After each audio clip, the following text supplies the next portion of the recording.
Okay, pull.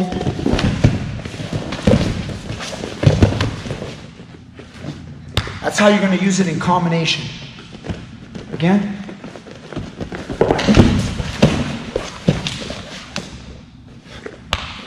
Kind of slipping right out of there, huh? Mm-hmm. It's hard to hold it. I'm a slippery fish, guys.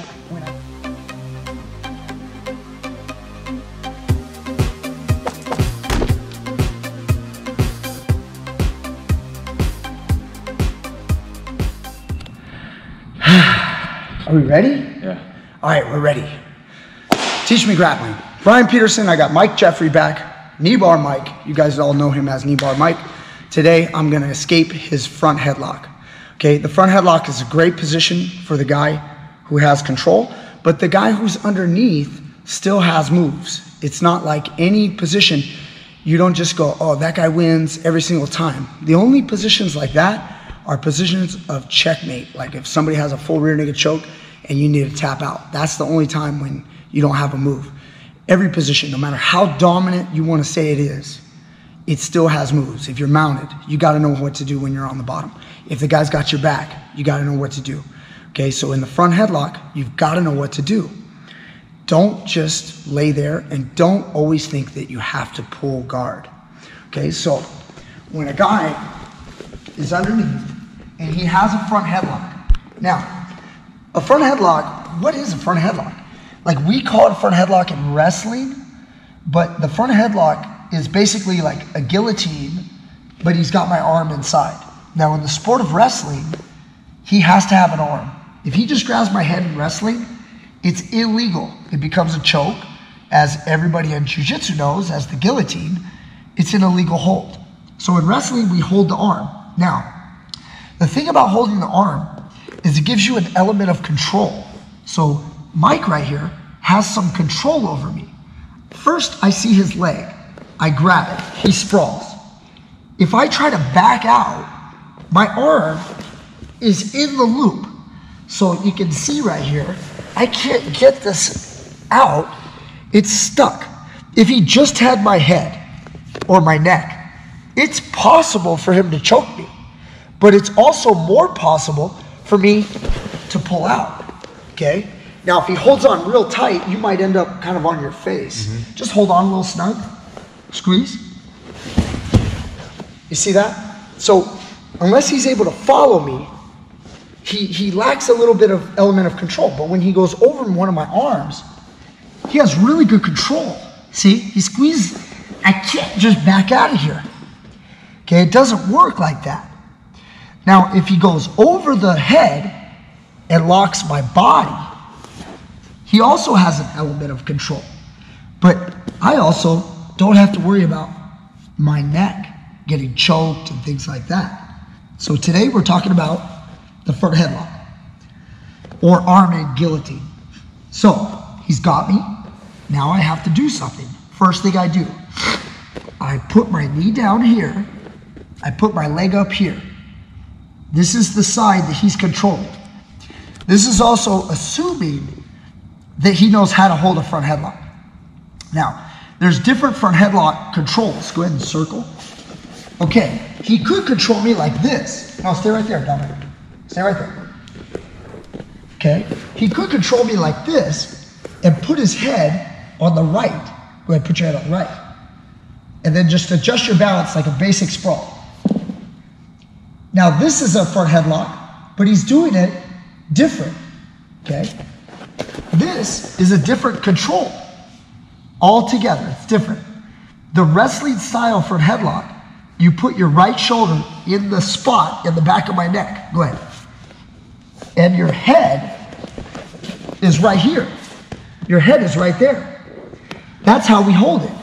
Now, he also learns to do this with a tricep grip like this. And this one on my chin. Real common in wrestling, like this. Okay? Either way, I've got to know how to do what's called a drag out. So that's what we're going to do today. So, go ahead and lock your hands again. So he's got his hands locked. I'm going to pull this arm all the way back over here so that it's posted. That way he can't crank it. So let's try it. All right. He's trying to crank my arm. Let's say he wants an anaconda. Go ahead, anaconda, shove your right arm. Yeah, like that. Okay? Then he can start choking me there because my arm's across. I want to pull this hand back and post it. Pull this back and post your hand. Don't lock out your elbow. Bend your elbow slightly. Turn your fingers out. Not like this. He'll pull my elbow. Yeah, pull that. And now I'm out of position. Close your elbow close to your body.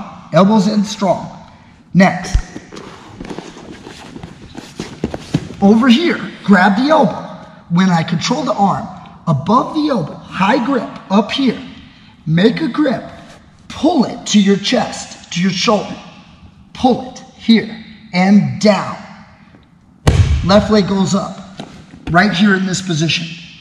The next thing I have to do, move my left ear to his chest, like this. Okay? Some ways of looking at it, my coach used to say, look into the armpit. Like I'm looking up this way. Nowadays, I use the cue ear to chest.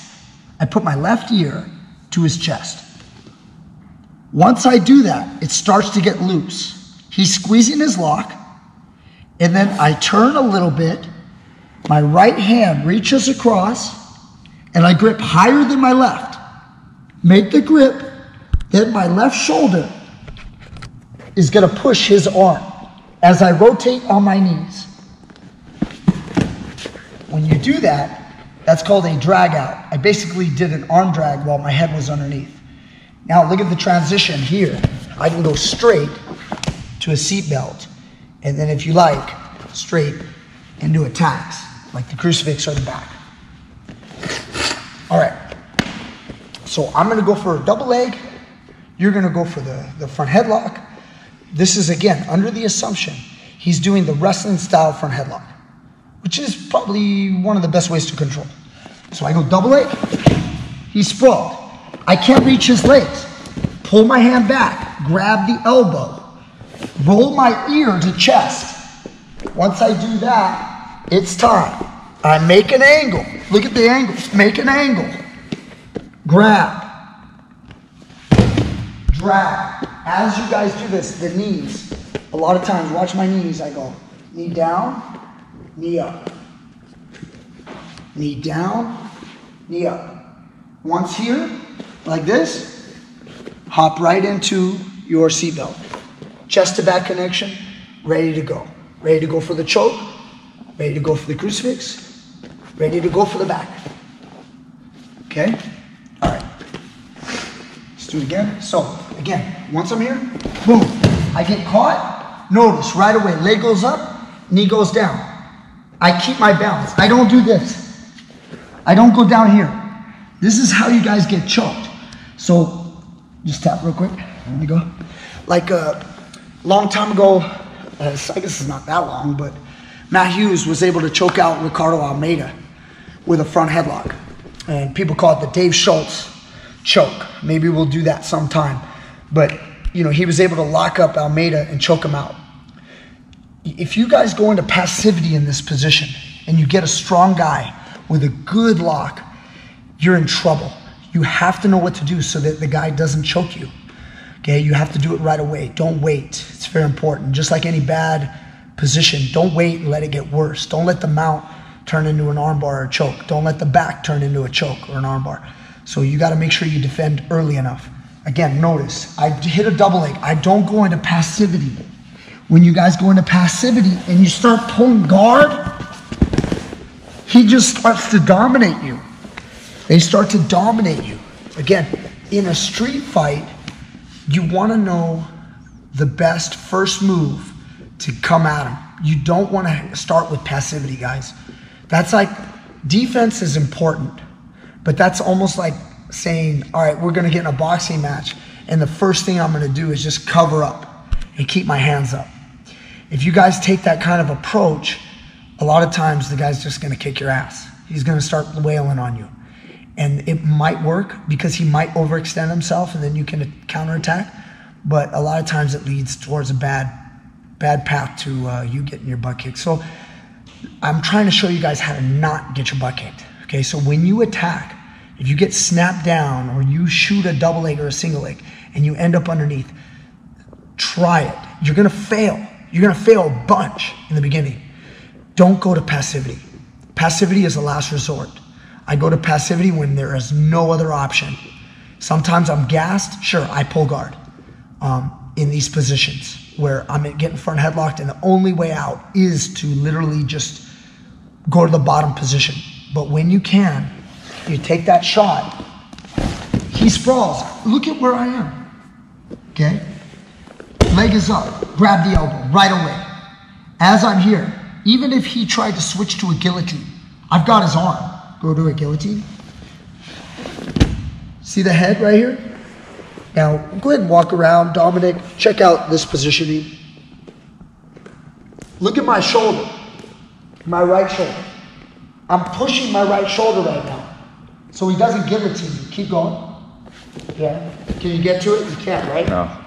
Now, as I'm angling my ear to chest, I'm coming out. I've got like a Russian 2-on-1 right here. I'm throwing him by as I'm getting control. So it's important that it's not like you get caught in a bad spot like a guillotine and you have to defend your neck. Everybody thinks you gotta defend your neck. Sometimes you can get out of these things. You can defend your neck by attacking, okay? Which is what we always wanna do. We wanna stay in the fight and go to offense. We don't wanna just cower away and defend and go into a fetal position. Last time, here we go, boom, double leg, doesn't work. Grab the elbow, try to do anything, yeah.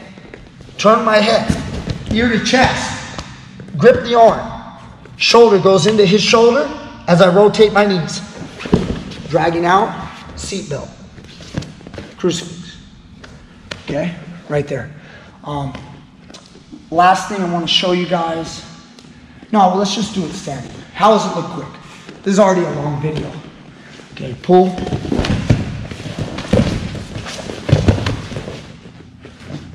That's how you're going to use it in combination. Again.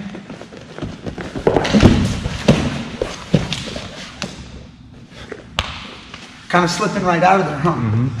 It's hard to hold it. I'm a slippery fish, guys. When I take that shot and it fails, I'm turning my head right away.